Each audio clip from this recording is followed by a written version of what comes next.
All right. Welcome back. Midweek Bible Study. We're in Mark chapter 5, verse 21. One of my favorite stories, and it's actually not one story. It's at least two stories wound together. And stories I take very personally because of my children, because I have a daughter.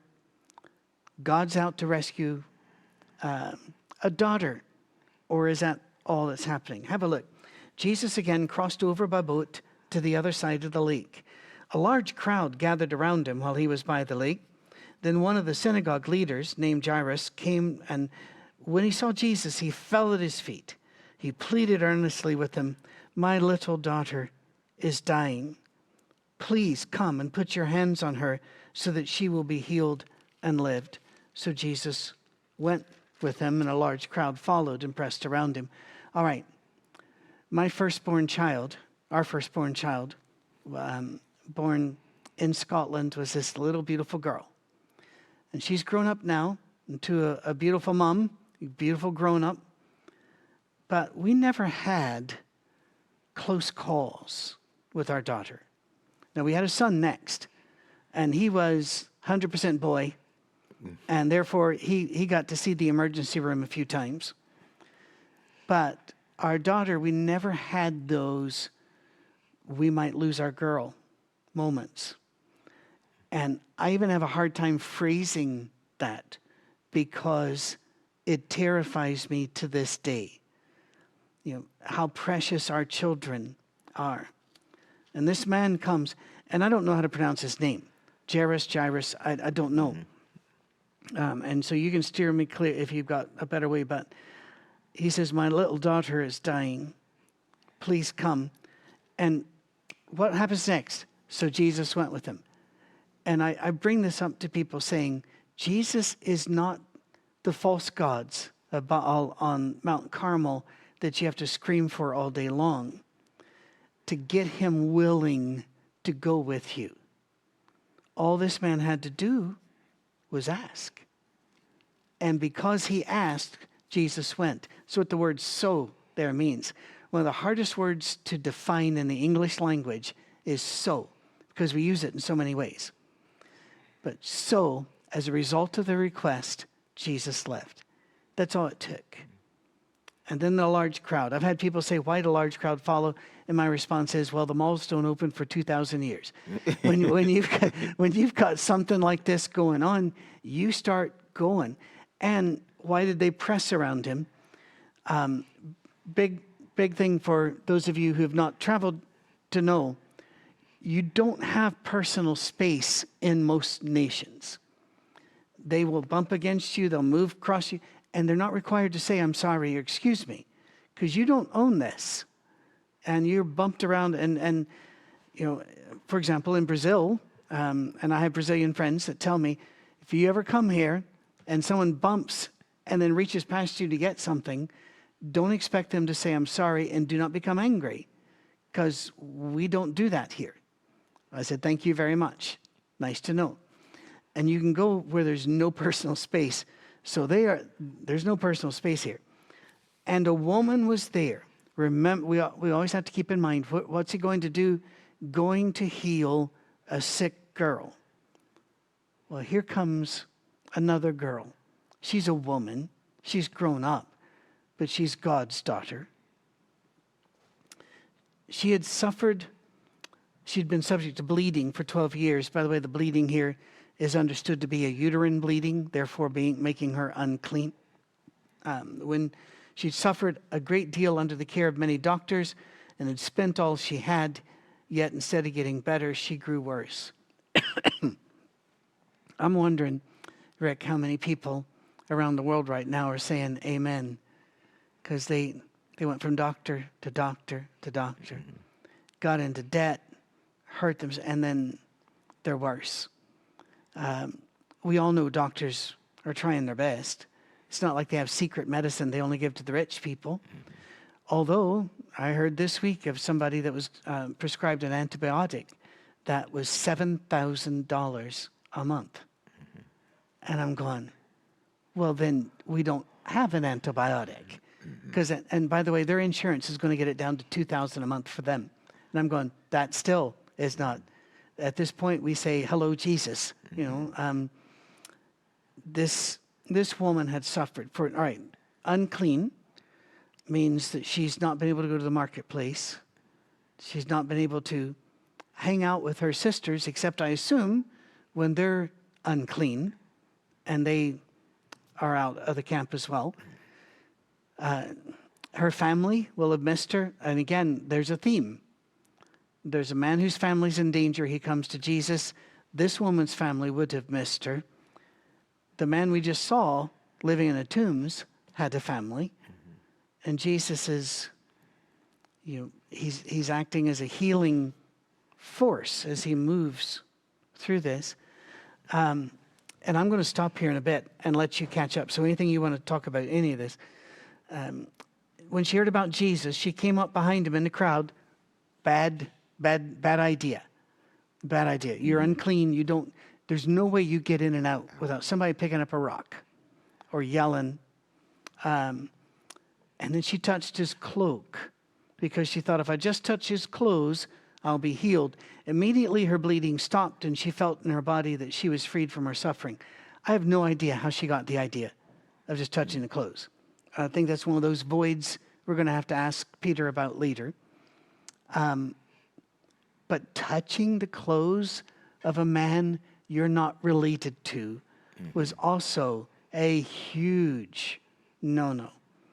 I saw videos, one of the hottest subjects or new topics on YouTube, X, used to be Twitter, and Instagram now, are people who go around giving money to deserving people. And especially if they're kind, they'll often show up and say, you know, I want to buy a present for my son, but I'm $1 short. Can you give me $1? And if the people do, then they'll turn around and say, listen, we didn't need your dollar. We're here to help you. We're buying all your groceries today. Or here's $300 or whatever. Well, there was a restaurant that has been serving the poor for years. And one of these people found out about it and went there and said, I don't have any money for food. And the woman goes, you don't need any money. You know, I'll make, and he's going, really? Are you serious? And she goes, no, it's all right. It happens to people. People have a bad time. Well, the man then turns around and says, I know what you've been doing. I know you're taking a loss. And I think it was $1,000. And she didn't want to take it at first, but then she understood that she had to let the man give because religions say you have to let people share. But then she said, I am Muslim. I cannot take that from your hand. And he said, if I lay it on the counter, can you take it? And she said, yes. Well, I thought that was a brilliant way to show what the rules about touching still are in many places. But among the Jews, it was as well. You didn't go touching somebody you weren't related to, a man, if you're a woman, or allow the vice versa. She's taken all the risk. It reminds me of the woman, the sex worker in Luke, that comes from the wall during the dinner and cries on Jesus' feet. She broke every rule they had, every one. This woman is desperate. She's a rule breaker. And we'll find out about Jesus' response. But I've been talking a long time. I've been talking 8 minutes. Bring some depth to this if you wish, or insight. Yeah,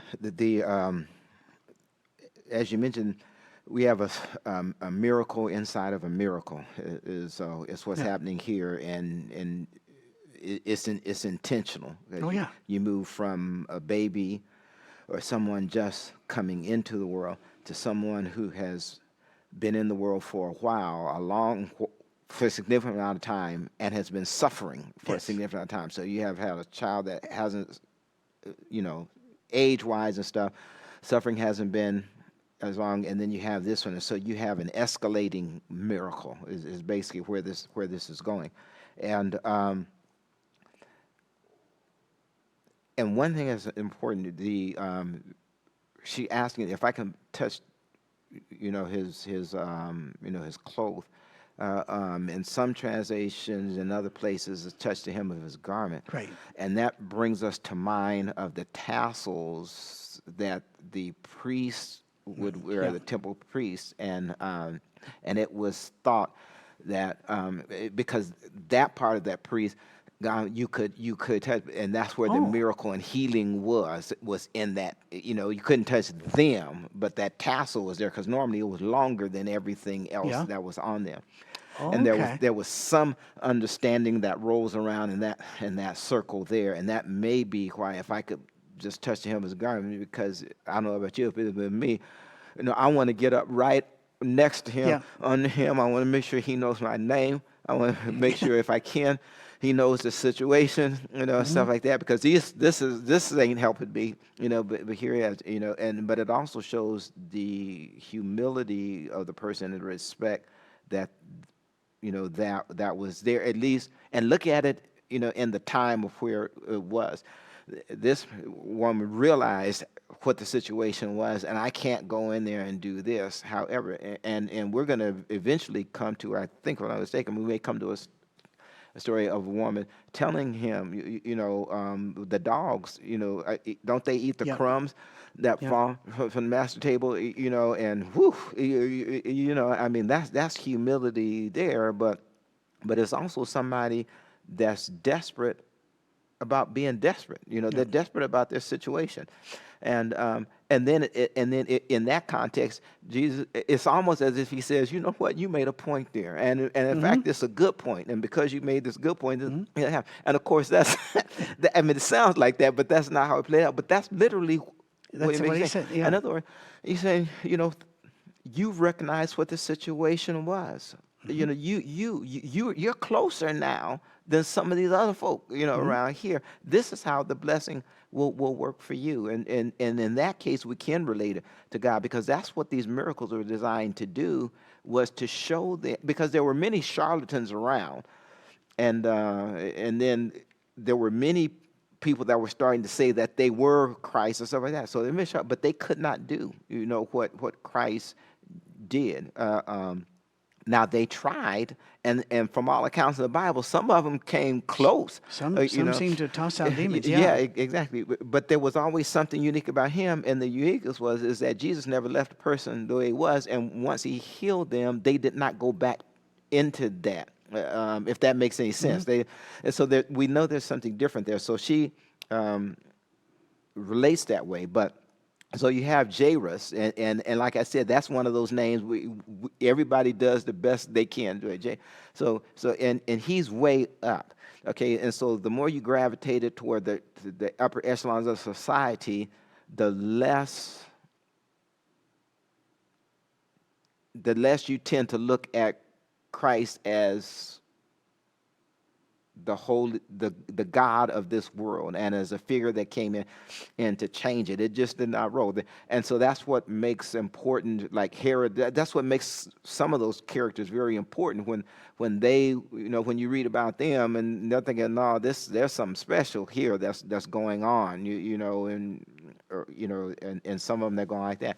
And so you have him coming in the half of his daughter, and he had access to the best health care of the time, whatever that Right. was, and he had the best in attendance. But his daughter drove him to Jesus. I need you to come see her because she's not getting well, and I feel that this is something else. And Jesus said, "Okay, I will go." And so there's some implication in there that he may have thought that who he was would bring him special attention. But it wasn't that at all, because Jesus asked him for nothing and said, "I know your daughter was sick." And then remember, at the beginning of this text, Jesus had just crossed the Yeah. water to get to him. And so most of the time when you're in these miracle stories, anytime water shows up in Yeah. there, he's going into a situation. Yes. He's either leaving one that he's corrected or getting ready to go into one that he's going to deal with. And so you have that tension building, and then we don't see it until the backside of this miracle, when we realize that when Jesus shows up, finally the child is dead, or at least in their respects, in the human sense, for those people that recognize, okay, she's not But Jesus said no, and what he's trying to get him is you don't set my time frame for me. I set the time frame for you. In other words, when we're moving with God, we got to realize that we're walking through this world. We're enduring the things of this world, but God is still in this movement process with us. And sometimes it gets hard, to understand, and to figure out. And sometimes we want to check out and just say, okay, when God fixes it, I'll engage again, or when things are, and chances are you'll never get better the way that you want to, because it's that journey that God is bringing to, because there's things He wants to do with you and for you. And then a significant point is that faith may be personal, but it is never private. See, the faith you have may be personal to you, but that faith is never private. That's what when we go through stuff, that's what pushes our faith out, like the toothpaste out of the tube. Sometimes our faith is that when things are going well, we're doing it, and we love God and stuff like that. But that faith, is private. When it was never designed to be, it was because that's part of God's story with you.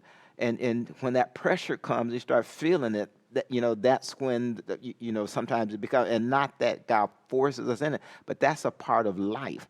That when it comes out, and so you see the healing or the struggle, of two different people. One person stops Jesus in the middle of his movement to go, and another one had already started at the beginning speaking for someone else's life. And so it's I think the miracle or the power of it is that in touching him, they realize that is power, that which they thought it would be. But then also, the word had started getting out already, and that's why Jesus has to start moving, because the word had already started getting out. And he's not like those other ones that were coming through that were, okay, maybe we can say it like this. If you've ever been to a miracle service, or you've ever watched one on television, and you wonder to yourself, why does that person fall back like that, and what was the problem? And then the obvious next question is, well, there's a guy or a girl 2 blocks down, Right. that was born with this thing. I'm going to take that person here, but we can never get to that You'll story. never get to this. You never. That person is never is this one, and I don't know. And of course, we've heard the backstories, Right. things like that, and see, and that's our struggle today. Is that, and I guess I'll say this, and then sorry about you, is that as we move through God, to Christ on earth, as we move through Him getting down to His days of departure, you may not have thought about it when you read the Bible, but start looking intently now, just as you're reading. As He gets closer to His exit, His death and exit out here, his healing miracles starts, they drastically slow down. Not just the healing, his miracles start drastically slowing down, to the point, that I think he leaves Peter's mother-in-law sick when he knew, and if there was anybody that he needed, but he left because he said that this was for a reason, all right, and that was to show you, what faith is, Right. what I'm actually doing on the inside, because this is what life is. Now, does He want us to be good on the outside? Yes. To be healed on the outside? Yes. He wants all of that for us, but we're also in the flesh. And we also know that this flesh was never, designed to be permanent. I'm not saying anything else other than that. And so he's pushing them to look at the better part. So Mark is trying to tell us that Jesus never forgets. He's going to do what he needed to do, and in the middle of that, an emergency arises. He takes care of the emergency, and then he gets on to what he intended to do. And when he got there, he still accomplished what he intended to do. Right. The storm that we just talked about, in the last lesson, Jesus, they're in the boat and stuff like that, and in another version, Jesus walks to them. Right. He comes walking to them. And if you read the text that Jesus appeared to them walking on the water, well, the Greek behind that is Jesus came to them in a parallel course Right. on the water, parallel course. So he came out so far, and then instead of walking directly at the boat, he starts walking parallel to it, and that Peter sees him and stuff like that. I wonder if they will recognize me out here in the storm and not on the boat. If they do, can I get them to understand I can heal them out here as well as in there? It's and in Matthew, I think it says, he walks them as if he's going to pass them. He Yes. walks them on the water as if he's going to go by them. Now he's not going to, but he walks them as if he's going to go by. As do you know that we're suffering? Yes. I want to know if you recognize me out here. And so Mark, in his own way, because he's not doing to a Jewish audience what Matthew is, but he's showing us that. Very good. Now, Jesus at once realized the power had gone out from him. He turned around in the crowd and asked, "Who touched my clothes?" Now, being God, he would know, but we won't stop yet.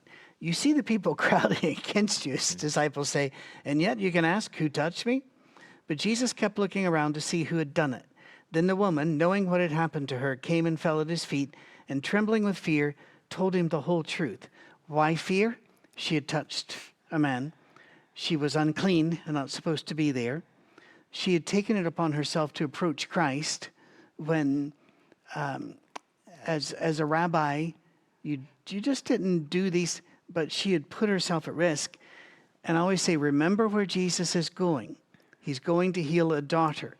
And he said to her, "Daughter, your faith has healed you. Go in peace and be freed from your suffering." This is the only time Jesus ever calls anybody a daughter in Scripture. And he's going to heal another man's daughter. Please let's remember this as, let's say, I get a call from someone saying, "Patrick, I need you to come and pray with me. We just got a cancer diagnosis." So I get in the car, and I got to drive all the way from Spring Hill, which is south of Nashville, all the way to Antioch, which is over east. And if you live in Nashville, you know that the roads were designed perfectly for horse carts 100 years ago. But it's difficult. I need to remember, as I'm going to pray with this person that just got a cancer diagnosis, that I am passing other people in storms and crises, other daughters, other sons of God, other people in pain. These people in the traffic are not in my way. They are my way. They are God's kids. And so Jesus is teaching us here, don't get blindsided by going to do a good thing to the point where you don't do good on the way. And he calls her daughter. Now, while people were still speaking, here's the drama and the pain here. Some people came from the house of Jairus, the synagogue leader. "Your daughter is dead. Why bother the teacher anymore?" Well, I'm a father. And I'm a father who dearly loves his babies. Even though the babies are both grown up, have babies of their own, I would have collapsed at that stage. And I can see Jesus in my mind's eye throwing an arm over him, holding him up, and saying, verse 36, "Don't be afraid, just believe." And here's where he takes control of the group too. Verse 37, "No, you guys don't get to come. Peter, James, John, they get to come." And so it's going to be the servants of the man, Peter, James, John, and Jesus. That's quite enough, thank you, for what he has to do. When they come to the home of the synagogue leader, Jesus saw a commotion with people crying and wailing loudly. He went in and said to them, "Why all this commotion and wailing? The child is not dead, but asleep." But they laughed at him. Just a historical cultural point. Some of you may have seen on television, somebody's dead, and at a funeral in a Semitic nation or an Asian nation perhaps, people are wailing and they're jumping up and down and they're beating themselves. This is not fake. This is mourning the way they mourn. They're not putting on a show. Although you could hire mourners, it's like hiring hospice. They were sincere about mourning. They helped you mourn. It was a gift to the community to get you to process mourning. You didn't get to sit around afterwards for 6 months and not do much, because back then it was a subsistence living. So you had to get through the process. And in fact, among Orthodox Jews and among conservative Muslims to this very day, you have to be buried on the day you die. It's done quick. So the mourning has to be really out there. So he sees this, and frankly, Jesus' response here makes me go, what, too? Because I would have come in saying, all right, I know you've heard all the bad news, but trust me, God's got this. He didn't do that. He goes, why are you crying? This is temporary. And that's what I have to remember he's saying to me. That's what he's saying about my mother, who by the time this airs, may be alive or dead. She's under hospice care. That when Paul says we don't mourn like those who have no faith, have no hope. This is temporary. This is temporary. Somebody once said a long time ago, and he's been quoted many times since, the favorite part of the Bible is the phrase, and it came to pass. We're just not ready to understand that death comes to pass too. First of all, we always think we're not going to die. We're the exception. I find that fascinating, but people believe, well, I'm not going to. And then when we die, it's hard to remember that this is a temporary state. And Jesus is going to act this out now for the people there. But of all of these things, 2 things in this story touch me deepest. One, he calls the woman daughter. And then here, he goes back to the language of his childhood, Aramaic. No longer speaking Hebrew. No longer, if he spoke Greek, has been a real fight. Yeah. And I don't know the answer to that. But Aramaic and Hebrew, while related, were not the same language. And he slips into Aramaic, Talitha Kum, which means little girl, I say to you, get up. It doesn't really mean I say to you. It's little girl, get up. But the verb form, there are cases, forms, tenses that do not exist in English that are in Aramaic, Hebrew, many other languages. And it is almost an emphatic. It's like up. Jesus with just a word can bring us from the unreachable back, no matter how far unreachable. So those 2 things, going to the language of your childhood means he was deeply touched. He was mourning too. The hurt of the others hurt him. It'd be like a Highlander Scot going back into Gaelic instead of English. It'd be like an Italian who's lived here since they were a child going into Italian, because you returned to that level of pain of your childhood and helplessness. And those are my 2 favorite parts, because they show the humanity, but mainly the compassion of God. And this woman and this daughter hadn't done anything to earn it. It's just they needed compassion, so he gave it. And I've been talking, but to me, every time I read this story, that's what leaps up at me. Now, you and I are going to be very different on this, and I want you to take from here. Because you said a couple of weeks ago now that in the black church, in the African American church, the miracles are hugely important. Now, I come from a middle-class background, obviously white,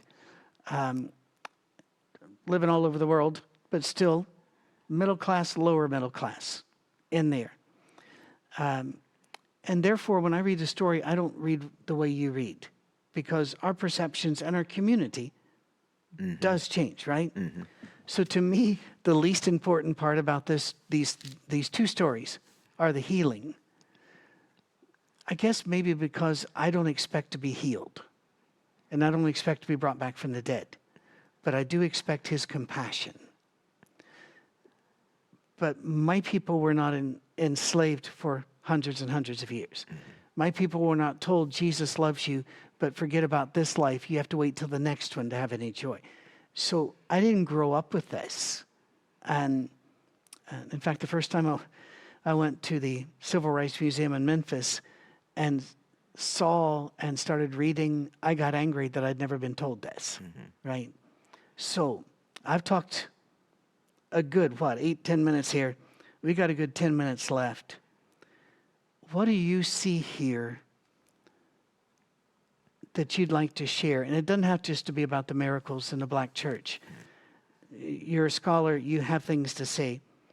I'm babbling, but I see daughter and Talitha, and it almost ends me.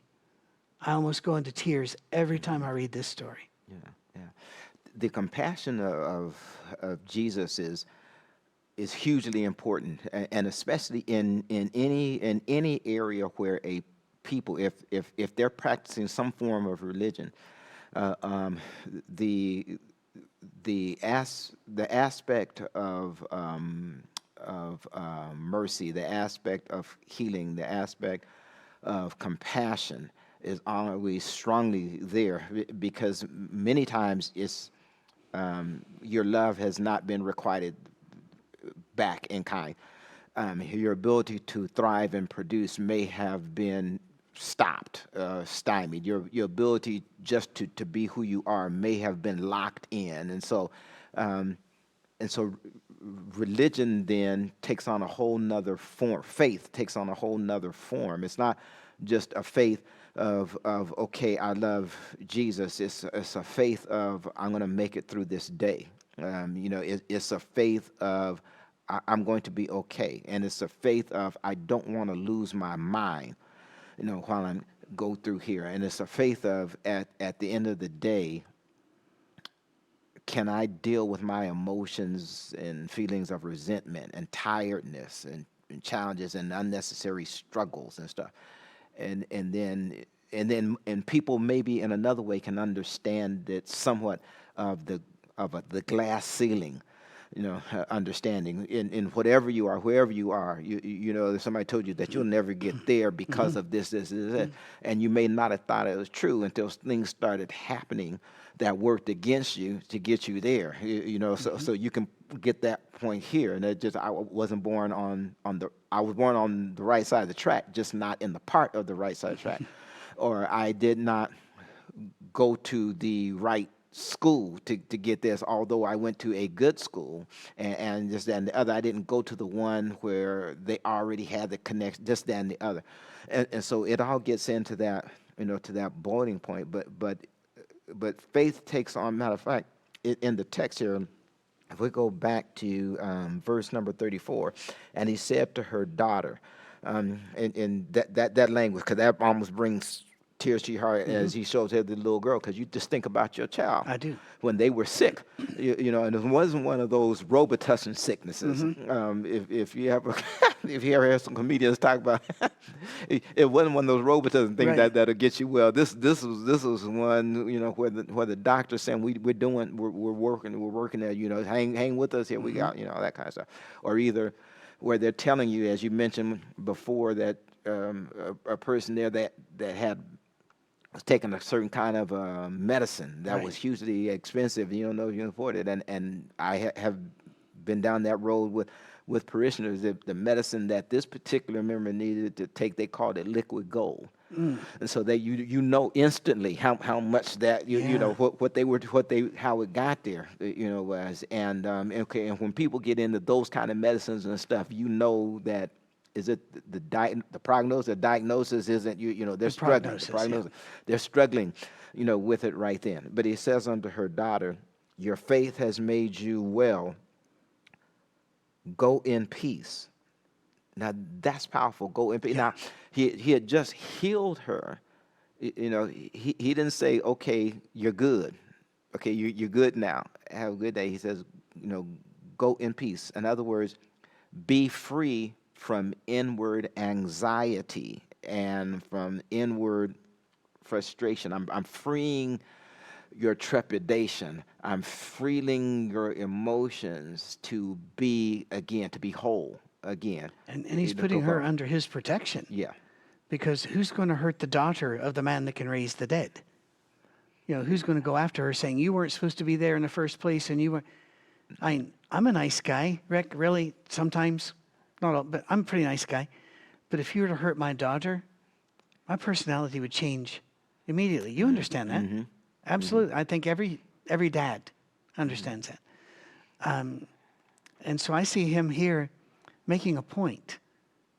You go in peace. And I almost imagine him looking around at people, especially the judgmental, saying, you go in peace, you're free from your suffering.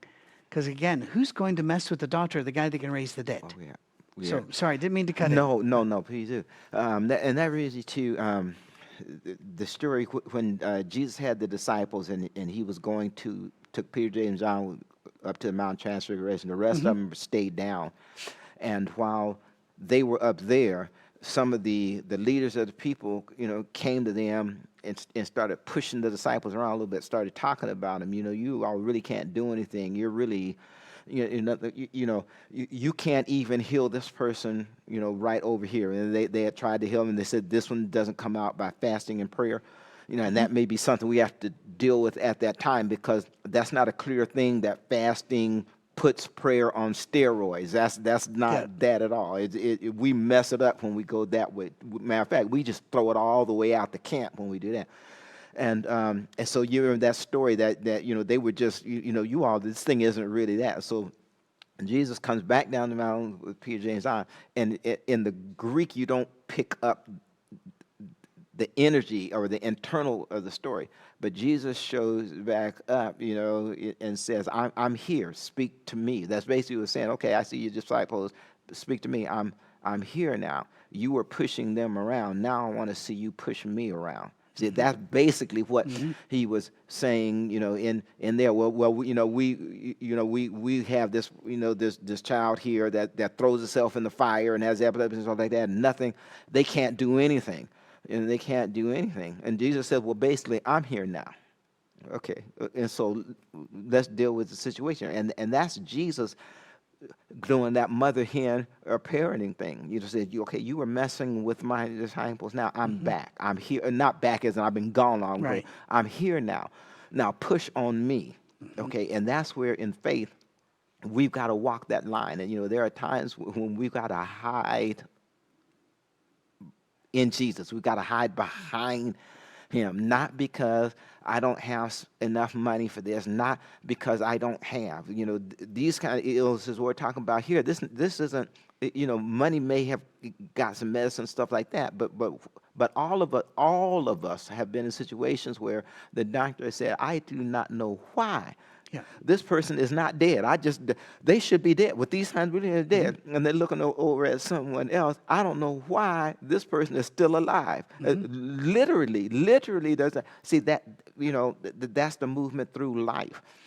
But that's also what he's bringing us to in faith. The little girl, she's gone, but the Lord said, she's not dead, but she's asleep. And they're thinking, what are you talking about? So we have to understand that from this point, she was dead to us in this realm, but she was alive to Jesus, because when he was going, and if this is Christ, and if God is God, we ought to know he already knew that girl was dead when he stopped and did this, and went on. Okay, but he's saying that she's asleep because I'm going to restore life to her. Okay. Now, can you imagine, the person, the couple that's trying to figure out, we still love each other. We still want each other. Can we save this? Can we save this marriage? Is there anything? When you look at, a working environment, and maybe it's a business, and you know the owner and stuff, and the sacrifices they put in, and, can I just let him know that there's an element over here that, I mean, the blood, sweat, and tears and all that he or she is doing and stuff like that, it just doesn't need to be. You know, this, we can do better. This company can be better. They just got to understand they can't be siphoning stuff out the back door or whatever it is, you know, or either, and it could be as simple as when they're driving, you know, and at times all of us have to get to where we got to get to. But I wager, if you've been like me, there are times when people have done things in front of you on the road that you start thinking, my God, have you ever jumped in the steering wheel like that? So what it just happened, you know, and but not wish that back, you know, on them, and understand that this is about God and what God is doing, and that's what He wants. So we got to keep that over there, because Jesus saying, I have this in control, and I'm going to give life, but not only physical life back, but I'm going to give you your peace back. I'm going to give you your sanity back. I'm going to give you sobriety. And I'm not talking you had bipolar and now poof, it's gone. I'm not talking about that. But you know, I'm going to give this situation where you have it, and not have it like we do medicines for illnesses today. Okay, we're going to give you this, that's going to correct this, but then it opens up these 10 other things, and you say, okay, well, this isn't going to kill me, but, but okay, so that's not what He's doing. When He said, I'm giving you wholeness back, that's what he meant. Now, it may be wholeness in the middle of the pain, that I'm not going to run as fast as I did, or I'm not going to climb Mount Everest again like I did, but it's wholeness of life and the purpose of it, and they're inherent in all of that. It is, and we've hit our time. Just to wrap it up, all Jesus didn't go, ta-da. He didn't take up a collection. He didn't amass a following. He just said, don't talk about this. Just give her something to eat. There is an old hymn that we used to sing. I've actually not heard it in churches for probably 30 years, but it was, does Jesus care when my heart is pained too deeply for mirth and song? You know, and it goes on, and the chorus would swell. Oh, yes, He cares. I know He cares. His heart is touched with my grief. I think these stories are in here because we need these stories.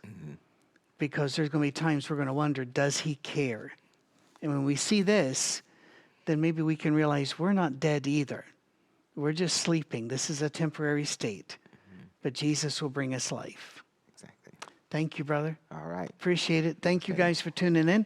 We'll see you the next time around whenever we start looking at another set of, not stories so much as incidents that kind of hit Jesus like waves against the shore. Yeah. Exactly. We'll talk next week. Cheers. Bye-bye.